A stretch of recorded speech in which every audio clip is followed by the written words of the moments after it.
You've just marched to the White House because you understand to protect the lives of black Americans and all Americans, you have to have your police support you. You have to have that. If the left gains power, they'll launch a nationwide crusade against law enforcement, and they've already done that. And you see them. They're doing that at a level that nobody's ever seen before. The other day in the debate, Biden couldn't even use the words law enforcement. I said, say law enforcement. Say law enforcement. And he was bailed out by the anchor.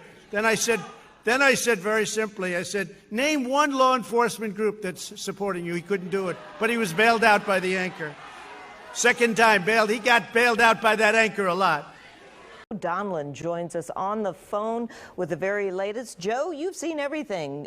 Cars smashed in, fires in the middle of the streets, and buildings looted. Where are you, and what do you see now?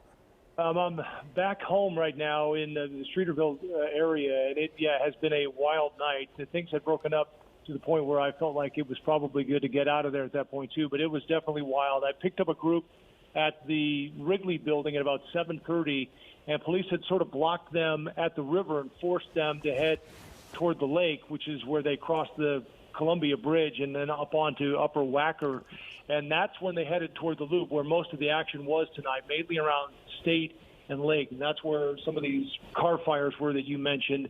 And police brought in a number of officers and basically forced the protesters then toward Washington, where this group proceeded to smash vehicles that were parked on the street. There were at least 4 that I saw between State and Dearborn, where people with 2x4s were just pounding on the windshields and on the windows around the cars, and then also just kicking in doors and breaking off the rearview mirrors. Protesters would move from intersection to intersection, and in some cases they would drag things out into the street and then set fires.